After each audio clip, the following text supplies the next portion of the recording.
इस कार्यक्रम के प्रायोजक हैं रोजगार डेवलपर्स। नमस्कार, आप देख रहे हैं पल्स 24 न्यूज में आपके साथ दिव्या पैन्यूली। वक्त हो चला है नेशनल बुलेटिन का, लेकिन उससे पहले नजर डालेंगे हेडलाइंस पर। पूर्व पीएम चौधरी चरण सिंह की पुण्यतिथि, मुख्यमंत्री योगी आदित्यनाथ ने दी श्रद्धांजलि। कहा, चौधरी चरण सिंह ने देश समाज के विकास के लिए दिया था महत्वपूर्ण योगदान। महाराष्ट्र में जहरीली शराब मामले को लेकर बोले शिवसेना यूबीटी नेता आनंद दुबे। कहा, जहरीली शराब पीने से 10 से ज्यादा लोगों की हो चुकी मौत। अपराधी धड़ल्ले से शराब बनाकर बेचने का कर रहे काम। हुबली में कन्नड़ हुड़तागर समिति के सदस्यों ने किया अनोखा प्रदर्शन। प्रदर्शनकारियों ने मुंह पर काला कपड़ा बांधकर जताई अपनी नाराजगी। कहा, अतिक्रमण हटाने और पार्कों के सौंदर्यीकरण समेत कई मांगों को जल्द करे पूरा।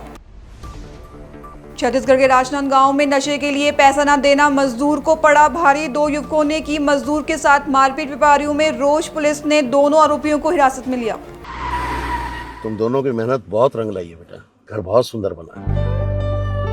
ये मेरे पापा का घर। पता है, देख तेरे पापा की नेम प्लेट अपने हाथों से लगाऊंगा। नेम प्लेट तो लग चुकी पापा।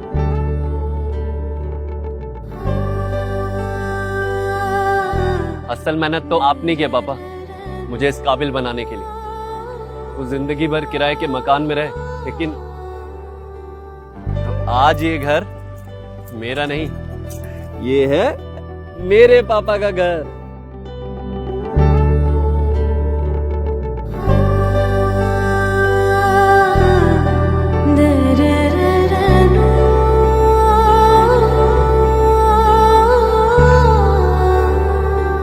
उड़ान सपनों की, आंगन खुशियों का और साथ सकर्णी का।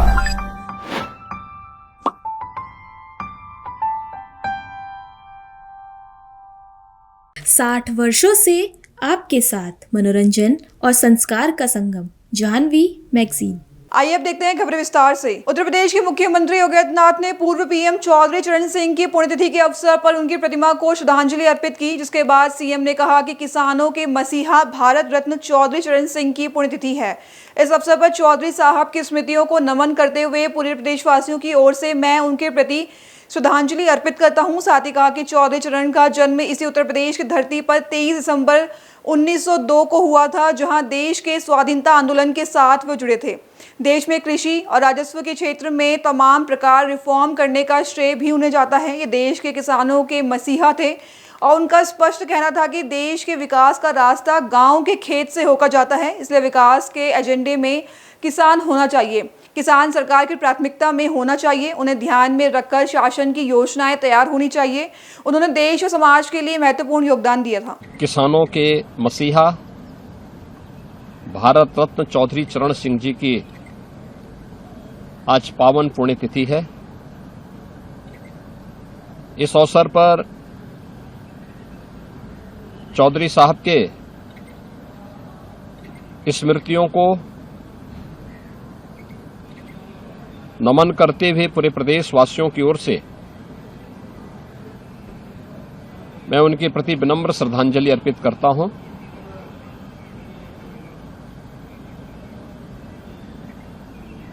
चौधरी चरण सिंह जी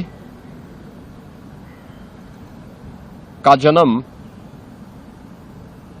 इसी उत्तर प्रदेश की धरती पर 23 दिसंबर 1902 में हुआ था। देश के स्वाधीनता आंदोलन के साथ वे जुड़े थे। देश के अंदर कृषि के क्षेत्र में, राजस्व के क्षेत्र में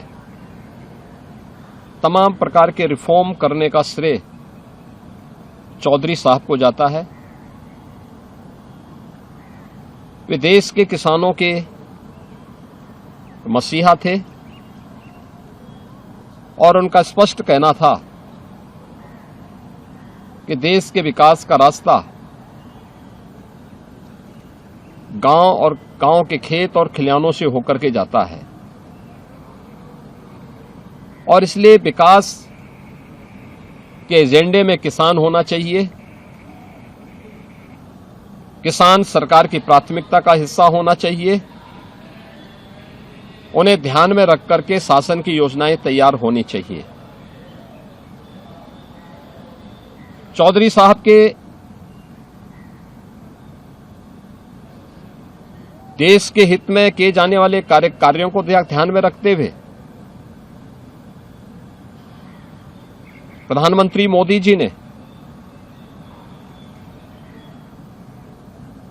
उन्हें भारत रत्न की उपाधि से भी सम्मानित किया। महाराष्ट्र के पुणे जिले के हडपसर और फुगेवाड़ी इलाके में कथित तौर पर जहरीली शराब पीने से 10 से ज्यादा लोगों की मौत हो गई है, जबकि कई लोग की हालत चिंताजनक बनी हुई है। इसी को लेकर शिवसेना यूबीटी नेता आनंद दुबे ने कहा कि बहुत दुर्भाग्यपूर्ण खबर है कि जहरीली शराब पीने से 10 से ज्यादा लोगों की मृत्यु हो गई है, कई अन्य बीमार हो गए हैं। ये साफ साफ दिखाता है कि महाराष्ट्र में जंगल राज कितना हावी हो गया है।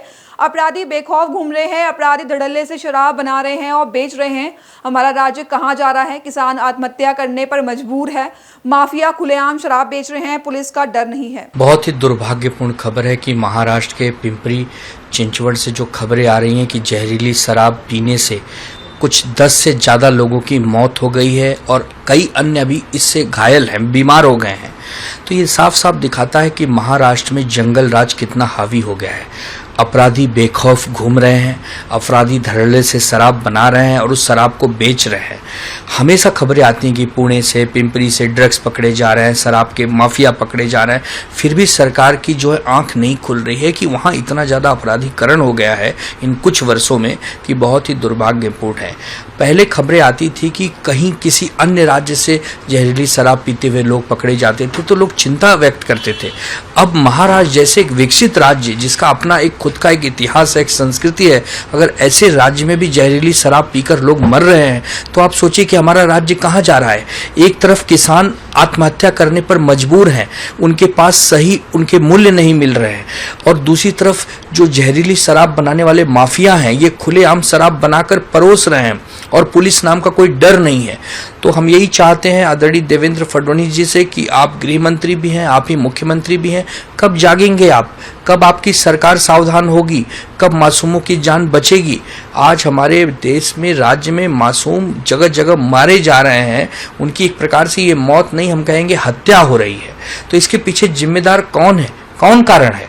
जब कोई घटना घट जाती है तब देवेंद्र फडणवीस जी आते हैं, तब उसकी जांच बिठाई जाती है, तब उसमें बहुत सारे धरपकड़ होती है, गिरफ्तारियां होती हैं, लेकिन ये सिर्फ गिरफ्तारी तक आप क्यों रुकते हैं? उनको सजा कब मिलेगी? कोई आए आम पुणे से देखा गया कि कोई पोर्से गाड़ी से किसी को, 2 मासूम को कुचल देता है, जब उसकी जमानत होती है तो नाचता है, गाता है। पुलिस स्टेशन में अपराधियों को पिज्जा और बर्गर सप्लाई किए जाते हैं। अब यहाँ पर जो आरोपी पकड़े गए हैं, क्या गारंटी ये कितना दिन जेल में रहेंगे, जमानत पे बाहर घूमेंगे, फिर शराब बनाएंगे, फिर ड्रग्स बेचेंगे, फिर तस्करी करेंगे? ये दिखाता है कि कानून नाम की कोई चीज अब महाराष्ट्र में नहीं बची है, कानून का भय अपराधियों में नहीं है। दिल्ली में कर्नाटक के मुख्यमंत्री सिद्धारमैया के अपने पद से इस्तीफा पर आरजेडी नेता मनोज कुमार झा ने कहा कि अस्थिर होने का कोई कारण नहीं दिख रहा है। इतना निर्बाध पारगमन तो मैंने हाल के दिनों में कहीं नहीं देखा, विश्व की सबसे बड़ी पार्टी में भी नहीं देखा। कोई अगर पार्टी में कुछ बात करने दिल्ली आए तो इस पर कहानियां बनती है, मैं इसमें और कुछ नहीं देखता। नहीं, अस्थिर होने का तो कोई कारण मैं देख नहीं रहा हूँ। इतना स्मूथ ट्रांजिशन तो हाल के दिनों में मैंने कहीं नहीं देखा, विश्व की सबसे बड़ी पार्टी में भी नहीं देखा। अब ये अलबत्ता बात और है कि कोई अगर दिल्ली आए किसी उद्देश्य से अपनी पार्टी में बात करने, चाहे कैबिनेट को लेकर के हो या अन्य संलग्न विषय के लिए, तो उस पर भी कहानियां बने। मैं इसमें और कुछ नहीं देखता। देखिए, अभी तो जहां तक मेरी जानकारी है कि खड़गे साहब अध्यक्ष हैं और ये कांग्रेस के ऊपर निर्भर करता है कि अपनी चुनौतियों के और के मध्य क्या चुनते हैं और किन को चुनते हैं, तो इस पर कोई टिप्पणी करना उचित नहीं होगा। हालांकि मेरा अपना ये भी मानना है, चाहे खड़गे साहब हों या सिद्धारमैया जी हों, जिंदगी का एक बड़ा हिस्सा constitutional politics, constitution inspired politics में दोनों का रहा है। कोई पलट के पूछ ले कि आपने अपना अध्यक्ष कैसे चुना, तो फिर क्या जवाब देंगे? कोई पूछ ले कि राजस्थान में सबसे कद्दावर नेता को ठिकाने लगाने के लिए क्या किया, मध्य प्रदेश में क्या किया, जो कांग्रेस से जो लोग या तृणमूल से आए हैं उनको आपने 5 साल 6 साल के अंदर बड़ी जिम्मेवारी दे दी और जो 40 बरस से झंडा ढो रहे थे, बैनर साट रहे थे, वो किनारे रह गए। ये अपनी अपनी चीज पर बात की जाए। हुबली में कन्नड़ होतागर समिति के सदस्यों ने शहर को बुनियादी सुविधाएं देने की मांग को लेकर भैंस और पोस्टर लेकर निगम परिसर में अनोखा विरोध प्रदर्शन किया, जहां साथ ही प्रदर्शनकारियों ने मुंह पर काला कपड़ा बांधकर नाराजगी जताई। इस दौरान समिति ने सार्वजनिक शौचालय, कल्चर हॉल, थिएटर का नवीकरण, बस स्टैंड, फ्लाईओवर का काम पूरा करने, पीने के पानी, फुटपाथ से अतिक्रमण हटाने और पार्कों के सौंदर्यीकरण समेत कई मांगे उठाई। तो वहीं सामाजिक कार्यकर्ता शेख रैया मथापी ने कहा कि जनता को सुविधाओं के लिए अब विरोध का रास्ता अपनाना पड़ रहा है। हुबली में Dharwad separate metropolitan corporation struggle committee ने नगर निगम परिसर में विभिन्न संगठनों के साथ मिलकर गैर राजनीतिक विरोध प्रदर्शन किया, जहां प्रदर्शनकारियों ने नगर निगम बैठक में Hubli Dharwad greater metropolitan corporation बनाने का मुद्दा हटाने की मांग कही। तो वहीं राज्यपाल पहले ही अलग धारवाड़ निगम को मंजूरी देकर राज्य सरकार को भेज चुके हैं। कांग्रेस पार्षद कविता कब्बर ने कहा कि अलग निगम से हुबली और धारवाड़ दोनों का विकास होगा। समिति ने कहा कि जब तक अलग निगम नहीं बनता संघर्ष जारी रहेगा। ನೋಡಿ, ಇದು ಪಕ್ಷಾತೀತವಾಗಿ ಎಲ್ಲರಿಗೂ ಬೇಕಾಗಿದ್ದು ಅಂತೇಳಿ ಎಲ್ಲರೂ ಕೂಡಿ ಒಂದು ನಿರ್ಧಾರವನ್ನು ಮಾಡಿ ಧಾರವಾಡ ಮಹಾನಗರ ಪಾಲಿಕೆಯ ಅವಶ್ಯಕತೆ ಇದೆ ಅಂತೇಳಿ ತೀರ್ಮಾನಗಳು ಇಲ್ಲಿ GBಯಲ್ಲಿ ಆಯಿತು. ಅದಾದ ಮೇಲೆ ಆ ಪ್ರಸ್ತಾವನೆ ಸರ್ಕಾರಕ್ಕೆ ಹೋಯಿತು. ಸರ್ಕಾರದವರು ಅನುಮೋದನೆಗಾಗಿ ರಾಜ್ಯಪಾಲರಿಗೆ ಕಳಿಸಿದರು. ಆ ರಾಜ್ಯಪಾಲರಿಂದ ವಾಪಸ್ ಸರ್ಕಾರಕ್ಕೆ ಕೆಲವು ನಿಬಂಧನೆಗಳು ಒಳಪಟ್ಟು ಅನುಮೋದನೆಯನ್ನು ರಾಜ್ಯಪಾಲರು ಕೊಟ್ಟಿದ್ದಾರೆ, ಗೌರವಾಂತರ ರಾಜ್ಯಪಾಲರು. ಈಗ ಫೈನಲ್ ನೋಟಿಫಿಕೇಷನ್ ಆಗೋದು ಒಂದೇ. There are so many process to be, ಅದನ್ನು ಕಂಪ್ಲೀಟ್ ಮಾಡಲಿಕ್ಕೆ ತಯಾರಿ ನಡೆದಿದೆ. ಈಗ ಇಲ್ಲಿ ಒಂದು ಹೊಸ ರೆಸಲ್ಯೂಷನ್ ಹೊಸಲಾಯಿತು. ಏನಂದರೆ ಬೃಹತ್ ಮಹಾನಗರ ಪಾಲಿಕೆ. ಯಾವಾಗ ಅದರ ಹಿಂದಿನ ಟರಾವು ಏನಂದರೆ ಧಾರವಾಡ ಪ್ರತ್ಯೇಕ ಮಹಾನಗರ ಪಾಲಿಕೆಗೆ ಎಲ್ಲರೂ ಒತ್ತು ಕೊಟ್ಟು ಸರ್ವಾನುಮತದಿಂದ ಸರ್ವ ಪಕ್ಷಗಳ ಅಭಿಪ್ರಾಯಗಳನ್ನು ಕ್ರೋಢೀಕರಿಸಿ ಆದಮೇಲೆ ಮತ್ತು ಬೃಹತ್ ಅಂತಂದರೆ ತಾವು ಮಾಡಿದ್ದು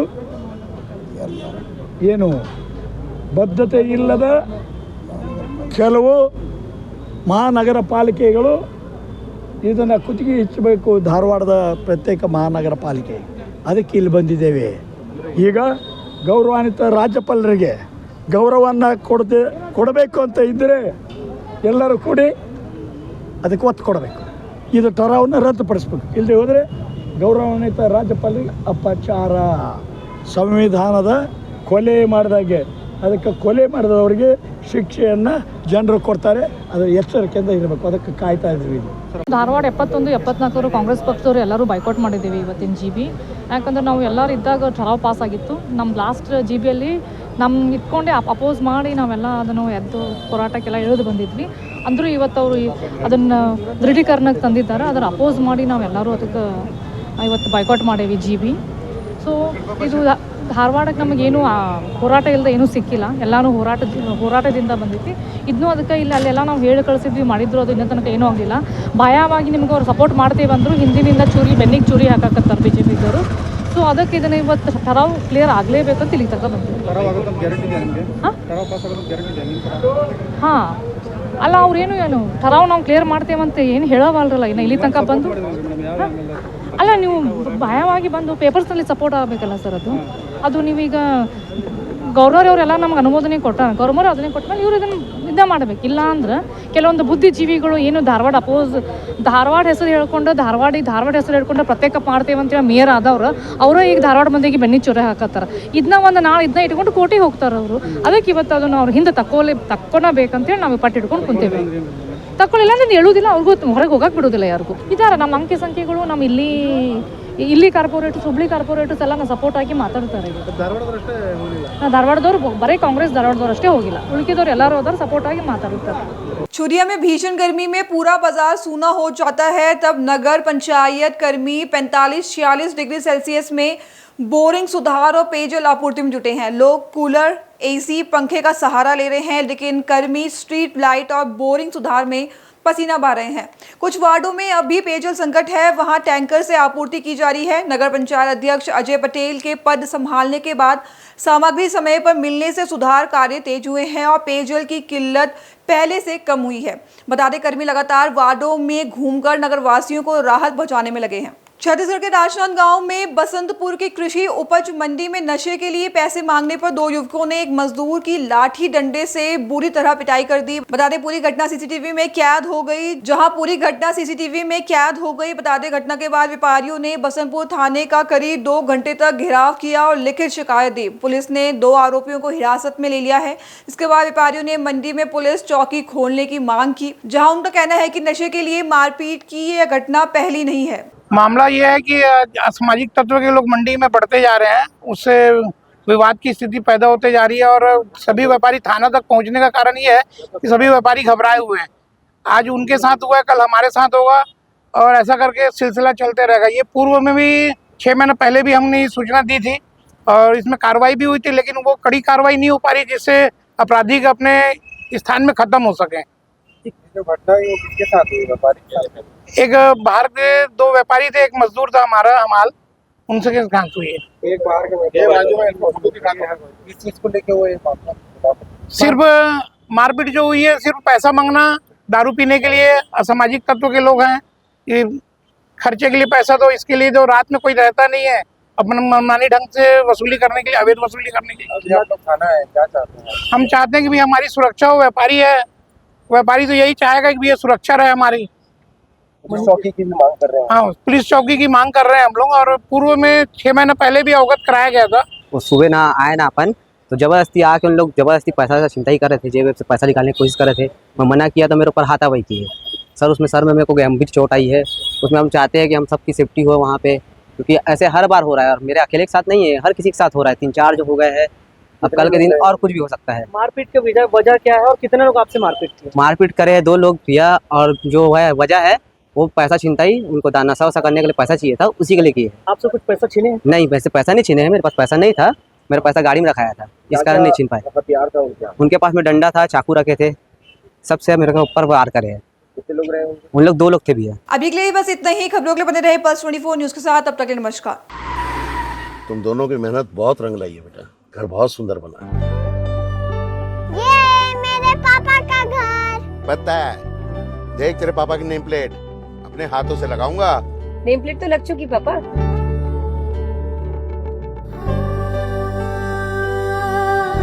असल मेहनत तो आपने की है पापा, मुझे इस काबिल बनाने के लिए। वो जिंदगी भर किराए के मकान में रहे, लेकिन तो आज ये घर मेरा नहीं, ये है मेरे पापा का घर।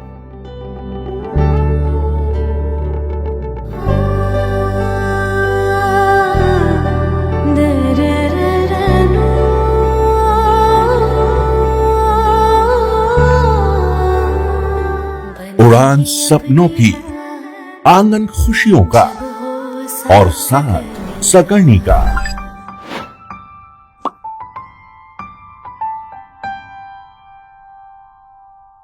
60 वर्षों से आपके साथ मनोरंजन और संस्कार का संगम, जाह्नवी मैगजीन। इस कार्यक्रम के प्रायोजक थे रोजगार डेवलपर्स।